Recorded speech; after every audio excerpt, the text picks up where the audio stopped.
Okay, good afternoon, everyone. I'm Brandon. Thanks for the opportunity to speak today, Mark and the team at the NAS. For the next 30 minutes, I'm going to talk about the 3D journey that we've been on for the last 15 years or so with the Trust, particularly with our underwater recording techniques. I'm going to be sticking pretty much to photogrammetry, which of course is everywhere. There's lots more to talk about. I'm really glad I'm not talking about interactives now that Dave's just done that one. So I'm going to stick to that topic and really try to cover some of the problems and limitations of that, how it's moved us from traditional recording, like sketches and offsets and things you're all very familiar with your NAS introductory courses, to capturing millions of points of data in a single dive. And this has led to sprawling databases and deep analysis, but the real challenge is actually making it all mean something. So this talk is about how we're working to transform those ones and zeros to immersive dives, to explore rich narratives and realize also the incredible potential that this technology offers us. Okay, so it's worth remembering as well that techniques and results that I'd like to talk about today do have a long pedigree. Many of us will remember the painstaking work creating photomosaics. They're brilliant for their time, but fraught with difficulties of focal length and distortion, range and alignment, lighting, exposure, and just very, very hard to do very well. On the right is an example of George Bass's photography boom at Yasiada in the early 1970s. And at the bottom is an example from NOAA and the 1974 survey of the USS Monitor off North Carolina that illustrates that challenge, that manually aligning individual photographs. But photogrammetry goes back much further, with much development during, I've gone wrong. Start again. I'll come in again. Oh. That's my right-hand screen, not left-hand screen. Sorry? Right-hand screen. Okay, thank you, Dave. So it goes back much further, with the development during the wars, the world wars particularly, and even back in the 1800s, people were fascinated by stereoscopic images and contemporary maritime culture. And this is one of the core principles that make now ubiquitous photogrammetry so effective today. Okie dokie. But until the arrival of software and computational power that is much more accessible these days, we've largely made do with this approach to create a visual record of what we're seeing and interpreting underwater. And that ties in really nicely with Carol's work this morning and archaeotheatre maybe as another dimension entirely. But from very simple sketch plans like SS Asimov in the top left to technical drawings with strong engineering focus and understanding with the Ribadeo wreck and the Invincible of 1747, to those stunning artistic renders and reconstructions that require an internal vision and deep insight, but also truly bring the past to life, such as Professor Adams' Mary Rose renderings and some of his from Invincible as well. And quite arguably, these do it much better, expressing and indeed requiring a deep understanding of the subject matter.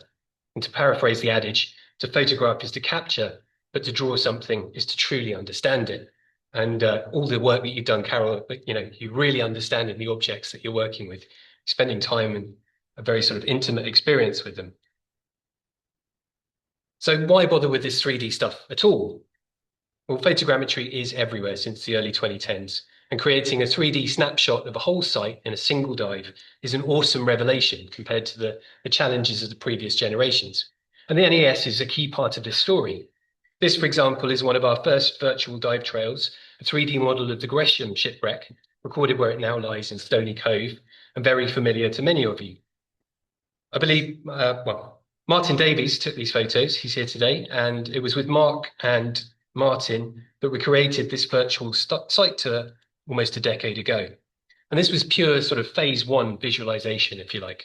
A fantastic tool for divers to orientate themselves, but as archaeologists, we knew that these models could do more than just show us where things are. Because again, capturing is not the same as understanding. And much like a photograph versus a drawing, there's a challenge here that we've been working hard to address. Especially so as this technique is now quite central to all our underwater work. This is just a small selection of recent sites.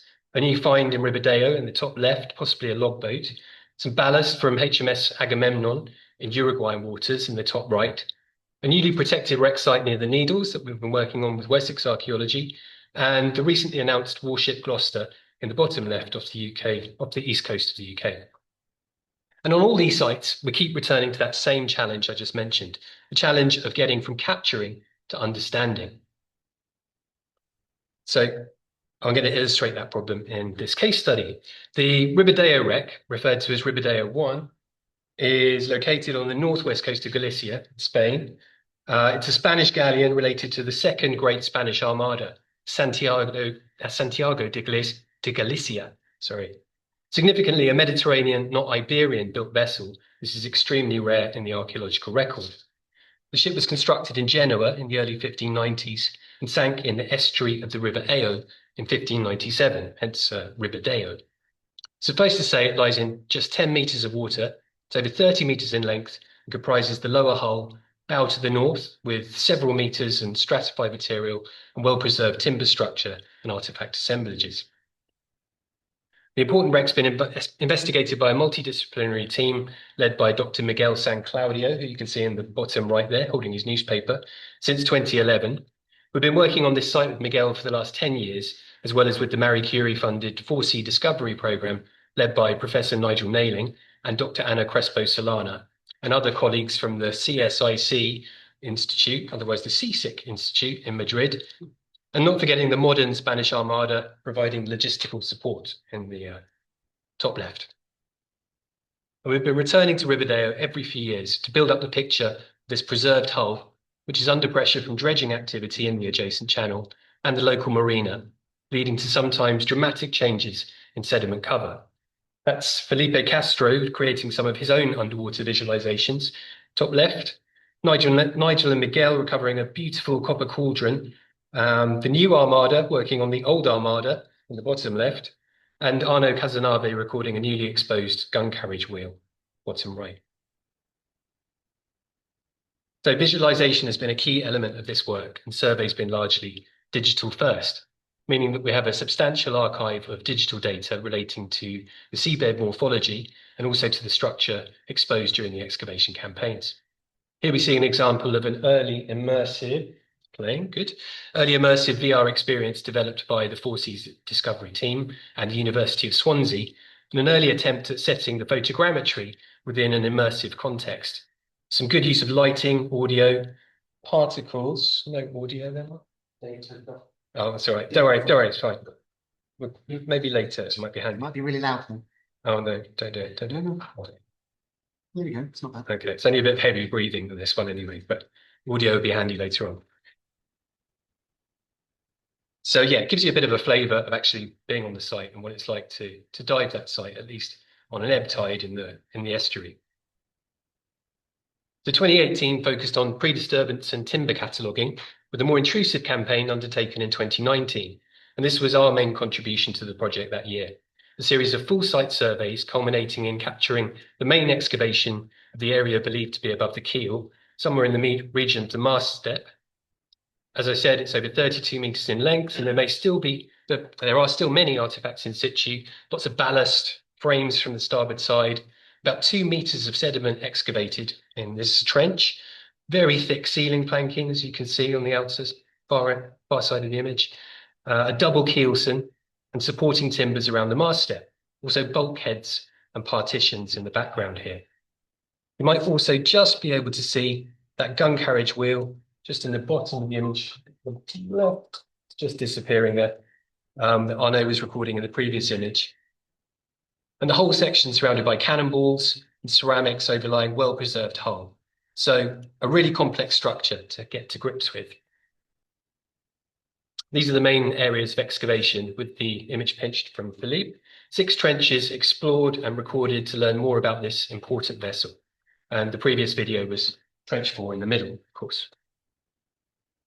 So following the surveys and model processing, attention turned to how we generate meaningful representations of the in-situ features to further the interpretation of the assemblage. Communicating outputs from photogrammetry survey is a key question that's arisen many, many times over the successive campaigns. How do we extract meaningful data from photogrammetry models and transmit this among the team of specialists, let alone to a wider audience? Well, here's one approach. As we saw earlier, it's brilliant, a good solid sketch, that really transmits an excellent engineering understanding of the nautical architecture of the wreck, but requires really a polymath to be permanently available and not busy with loads of other stuff. And these are three views of those trenches I showed you before, but rendered directly from the mind of Philippe Castro. So we've been experimenting with generating similar views very rapidly while still in the field, using tools in the ever wonderful Blender software, which is free and open source if you haven't come across it, or similar packages. We can generate quite similar drawings and combine these with other traditional elements such as scales and annotations very quickly. But the main limitations with this approach are still a lack of archaeological agency and interpretation, something that applies to most 3D recording methods to some extent. Again, this is not moving much beyond the benefits of drawing or achieving a deeper understanding in any way. Agency and archaeological oversight can be added by using something like the erasing method developed by Kotaro Yamafuni and colleagues working on the Nalet ship in Croatia, which is manually and consciously making decisions about the noise of the generated image and deleting this to leave only the features that are archaeologically significant, or at least significant to the archaeologist. The approach is fast. It takes only a few minutes to produce and can be adjusted and modified according to the input from many other team members. Is generally more accurate than tracing, but we're still, again, losing the power, in this case, of the native 3D data in this process by trying to turn everything into something that's two-dimensional, but actually captured in 3D. So it's determining a methodology for documenting the assemblage in situ that's really presented a challenge that we've been struggling with, really as a discipline, actually.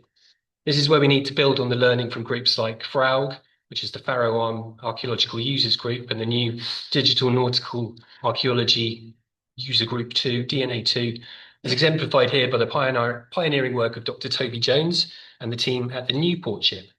So the question is, how can we integrate in situ photogrammetry data into a workflow that was designed really for ex situ recording, where you can see and record all the sides of a timber, which you just can't do underwater? Well, actually, we don't have a definitive answer to that yet. Sorry about that. But collectively, we are getting there. So in addressing that problem, our first step in working with in situ material is something called segmentation. So it's isolating the source material in its 3D environment. And what you're seeing here is that process. The idea is to digitally divide the elements to capture high-res details, tool marks, the fastenings and joins. And as I said, it's still a very manual and time-consuming approach. But this leads to a bigger challenge. We're still left with a kind of digital pile of wood in that case. And we have to get to that abstraction that the Newport ship has developed with its ex situ approaches. And that's the simplification of the form, the edges, the joins, all that data that makes this an archaeological assemblage. The ultimate aim is a searchable database, actually, of all these elements. And this is a core part of an ambitious Horizon Europe proposal we've been working on, but that's an aspiration maybe for next year's talk, because it's only from that point, once we've got something we can search and connect and kind of reach out and make connections to other data sets as well, that we can truly classify what we have, that we can understand what's missing and begin to hypothesize and extrapolate the things that we think could have been there or should be there. There's one other method we're using for analysis is kind of extracting the sections and profiles from photogrammetry data. And here we're using simple Boolean modifiers, kind of primitive shapes, to slice up the 3D model at regular intervals. And then these slices can be interactively exported, letting us create what might eventually become stations of a lines plan once more of the hull is investigated. We're doing this in software called ZBrush here, but you can again do this in Blender and free open source software for a very similar effect. So all of this, the segmentation, the sectioning, is about one thing, really. It's about extracting meaning from the model. It's about going deeper into the archaeology and not being content with just creating pretty blobs that spin on our screens. It's about finding that critical balance between visualization and analysis. So here's some of those spinny blobs. We applied these principles to other challenging sites. And for example, we were invited to work on the Mortella III wreck site in Corsica with archaeological director Arno Casanave. And as you can see, this is a huge deep water site lying at 37 meters.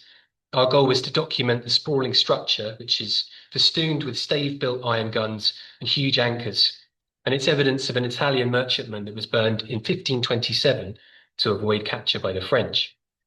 And this 3D model allowed us to conduct an almost forensic level of analysis, breaking that structure down into its constituent parts. And you can just see one of those stave-built iron guns coming across the bottom of the screen, projecting over the trench there. So that process was crucial for a better understanding of the ship's nautical archaeology and the processes that led to its demise, particularly the significant evidence of burning. In this view, you can clearly see the exposed keel, which is heavily burnt at the heel, and some of the other concretions, and the stave-built iron guns.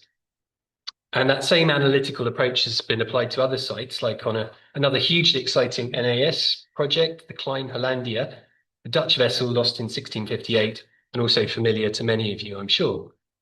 This 2021 survey, combined with Martin Davies' photos, documented what Mark and the team have been seeing for some time, clear evidence of repeated, deliberate trawling and targeting of the wreck by some unscrupulous fishing practices. You can clearly see the trawl lines through the site and skirting the edges of it in that image. But while we're on this topic, we have to also be honest. The raw data is always messy. And these cleaned up spinning photogrammetry models, while they're great for that kind of wow factor and even for some deep analysis that I've just shown on the previous slides, they remain overall fairly sterile. As I've mentioned, they're not in themselves a story, and that's the next big challenge. So how do we bring all these data, all these ones and zeros, and breathe some life into them? Well, these challenges aren't confined to photogrammetry alone.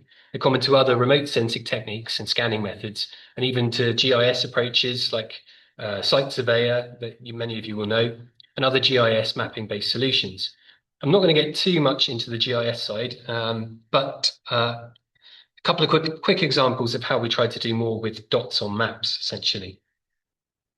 A key example is our Forgotten Wrecks of the First World War map.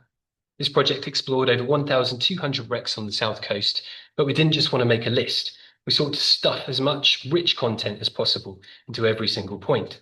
So with over 300 volunteers, we added primary archival research, artifact scans, and dive data from another additional 50 sites as well. And it proved possible that it was possible to make a database more than just a repository of records that no one would only find any utility in. More recently, we've been part of the project that Tarek was talking about this morning, the Unpathed Waters project, and our contribution towards a national collection initiative, which aims to create permanent links between national, regional, and local data. For our case study, the Needles Voyager, we took Forgotten Wrecks approach even further, with 77 sites in just a 2-kilometre search area, but we wanted to make these dots literally speak to the viewer. This audio resource was produced by the Maritime Archaeology Trust as part of their Fathoming the Future project, telling new stories for new audiences. This episode will be about a World War I tramp steamer known as the SS Sarana. Our story begins in 1905 when the vessel was built at the J. Redheaded Sun shipyard located in the South Shields, England. The official facility. As Greta and the sounds of shipbuilding fade away, hopefully you can see that there's a lot of content here that's going way beyond just a dot on a map. We've got the underwater images, records from dive sites, scans of artifacts, things from our museum collection as well. You've got reports, you've got cargo lists, you've got so much information being hung off each of these individual locations, as well as contributions from dive clubs and other divers, giving a real sense of each of these wrecks and hopefully putting some flesh on the bones of otherwise what would be quite a sparse data point. And we've also got archive links here, so reaching out and making those connections across databases, sort of, trying to fulfill the aims of the Unpathed Waters project in many ways. So this was a local case study within that much wider initiative. But clearly there's still more potential locked in visual data that we're all gathering. This brings us firmly into the realm of storytelling. A recent project gave us the opportunity to develop some truly immersive approaches in that regard. So not entirely underwater cultural heritage, going a little off topic, but in 2023, we recorded a very different kind of environmental heritage, a remote reef in the Farasan Bank in the Saudi Arabian southern Red Sea. And what you're seeing is that patch reef built from 25,000 images, photogrammetry, captured over just 2 days. But this isn't just the 3D model, and we've set it in its full environment, adding dynamic natural lighting, suspended particles, some subtle and not so subtle marine life. I'm going to just jump ahead to another part of the film to show you how that's actually a full 360 VR experience. Yes, you could see it in a headset. You can actually use your phone as well, kind of walk around the environment. So there are various ways to explore this, and you can also see this on YouTube on the desktop. So a variety of media, trying to broaden the audience as much as possible. And this became the story really of the reef and the challenges it faces from warming seas and climate change. In fact, the project coincided with a huge warming event, the effects of which we were able to document.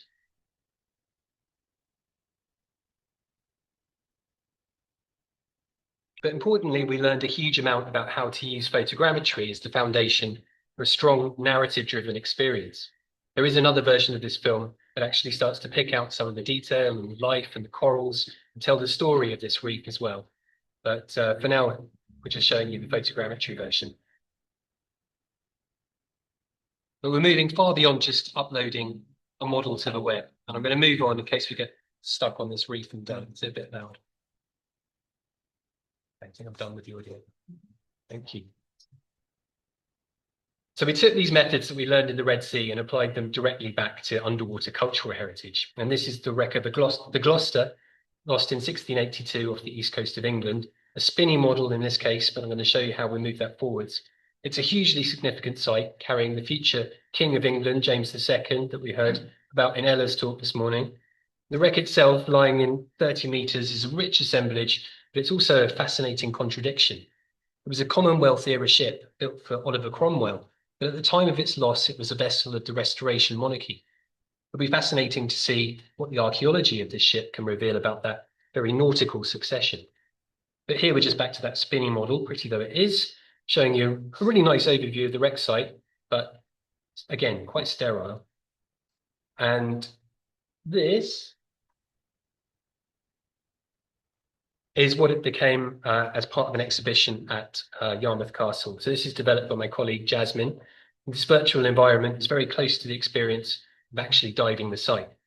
The clicks, squeaks, and the kind of worrying heavy breathing you can hear is the actual audio of the diver working through the site and snapping away the images that we used to create this sequence. Here you can see some of the guns of this third-rate Speaker-class frigate, with the structure largely protected, at this time at least, by a large body of sand and several meters of cultural layers and rich artifacts. As I said, this eventually became part of the extended reality experience at Norwich Castle Museum when the find was announced in the last few years. So this is the difference between a model and a narrative. Yeah, the octopus was not very convincing, but it was an early demo in this version. As you can see, there's some really nice effects, particle, the lights being held by the diver. And we're just coming up over the galley here, the brick-built galley, where you can see some of the fishing nets and other material and the, just coming over it now. So it really gives you a very different sense of what it's like to be on that site and explore it and see it for the first time, compared with a simple Sketchfab approach. I've got one more example, another VR experience you can try on YouTube or with your phone. This is the SS Gallia, 6,000-ton Italian steamer, sunk off the Wight in 1917. It's torpedoed by UB-40, possibly one of its greatest hits. Sorry. This was one of those very, can I continue? This is one of those very rare moments when UK diving gets confused and thinks it's somewhere in the Mediterranean, because our team, including Jane Maddox, who's here today, and Martin Davies, had over 40 meters visibility in the channel. The view you can see very much closely mirrors the conditions on that day, and I'm sure Jane would agree. That was a really, really rare experience. But it's taken us actually 10 years to get to the point of creating this VR experience, which we launched at UNESCO meeting in Paris earlier this year. Not such good coverage in the stern, but you can still see that really lovely bent prop shaft. And this is a view of the engine where we've actually got the hull split open, oops, and the triple expansion engine inverted, the legs pointing towards the surface. Maybe we've got a few more fish in this example, but this is just an effort to really bring the site to life, a lot of particulate in the water.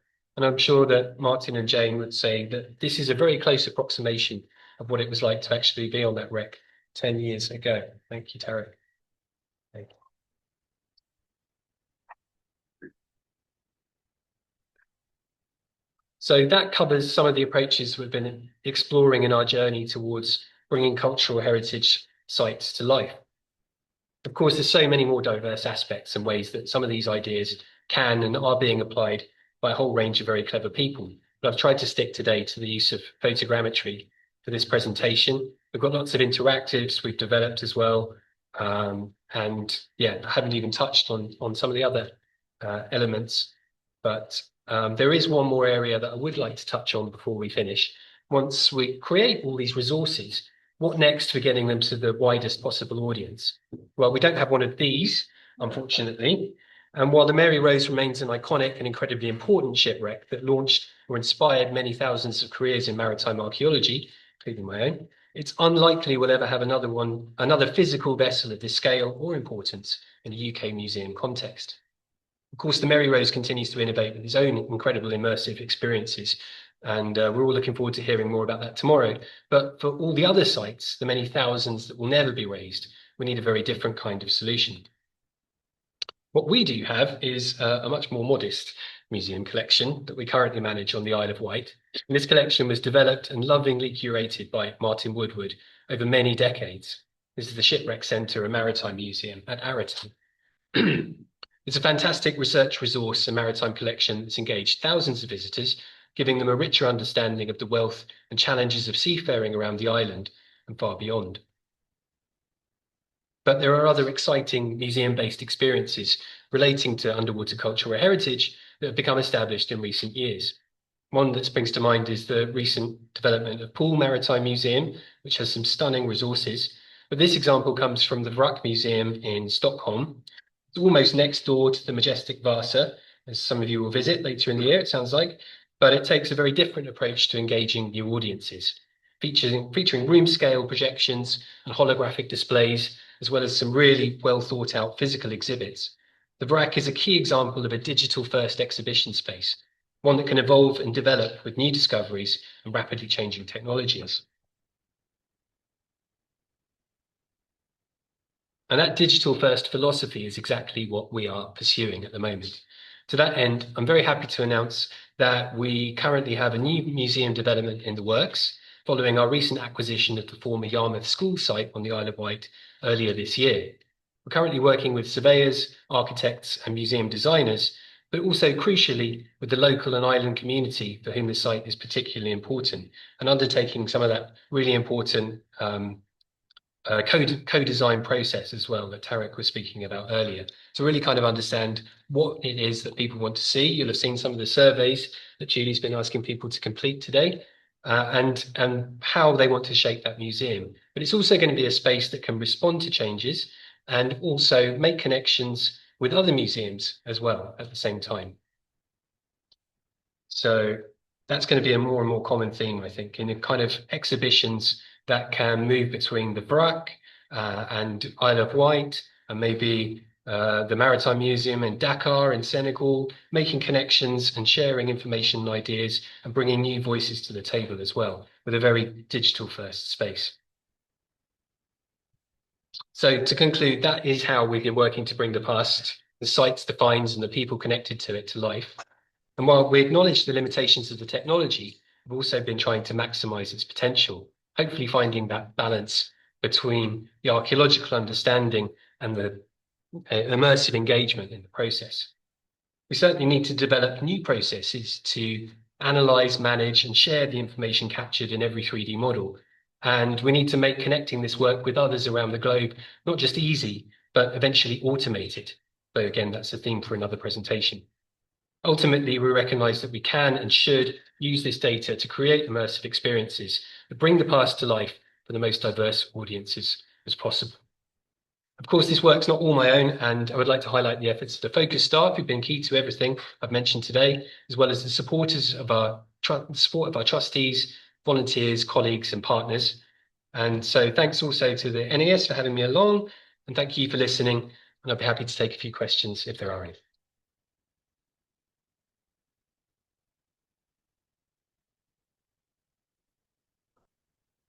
Thank you very much. Thank you for an interesting tour around the different experiences.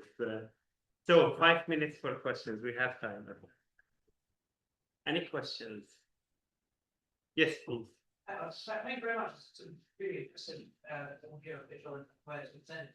I was just wondering, in terms of your output, what consideration has been given to being able to play this off and on? Two videos. One, whether or not the video should be removed marine life to get a better technology. And as reported, one of the audios had some wonderful immersive background sound. So for anyone who's hard of hearing, is there the ability to turn those sound off and have text to speech or spoken word? The examples I showed you today were actually, most of those are YouTube-based resources. So you can control the audio through the YouTube controls.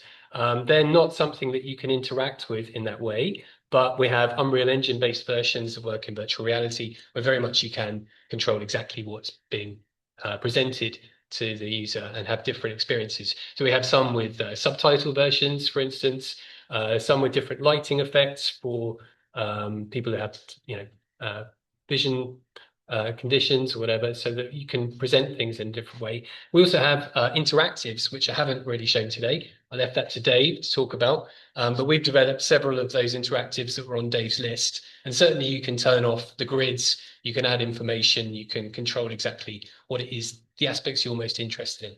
So yeah, different approaches at different times, but I think the answer is yes, but not on those specific ones. Great, thank you. Other questions? Yes, please. Just want to say thank you for giving us a plug for the new watch. We get used to it. Yeah. It's exciting.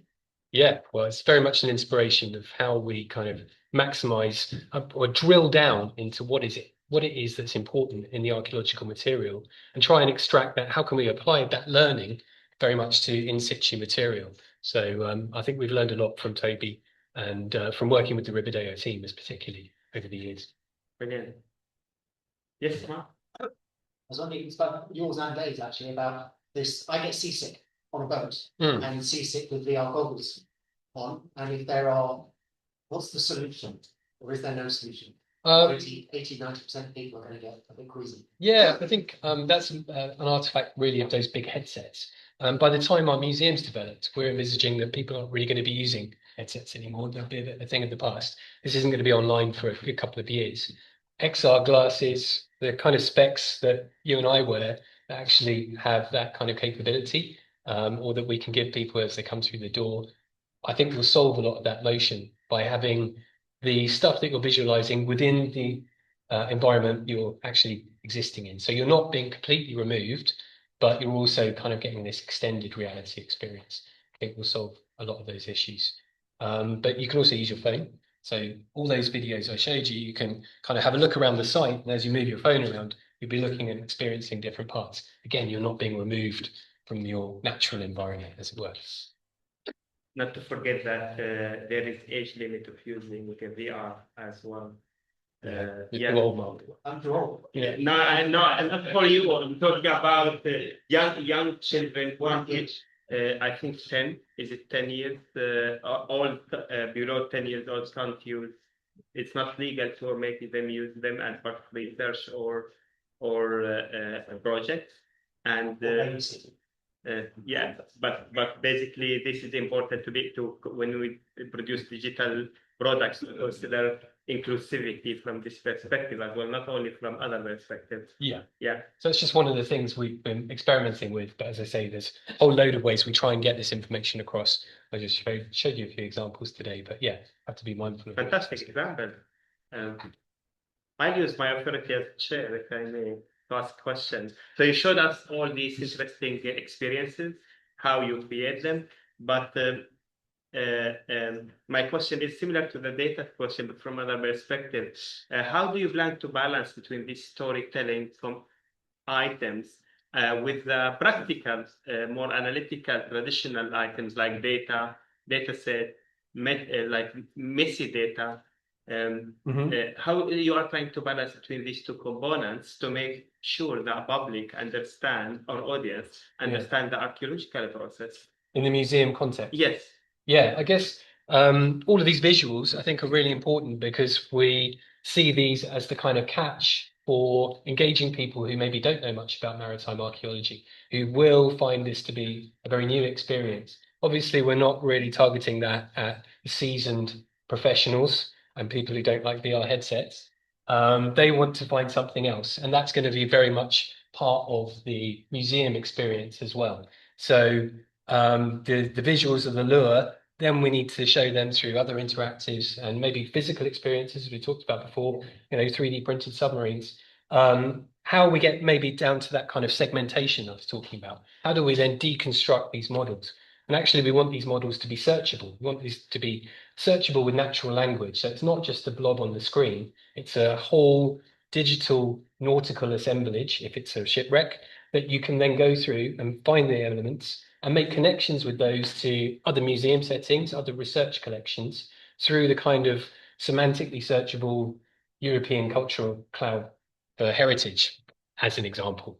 So making those connections something much bigger and more important. And there'll be ways we explore doing that. But yeah, the visuals are the hook, essentially. Perfect. On this note, thank you very much, Brandon, for this presentation.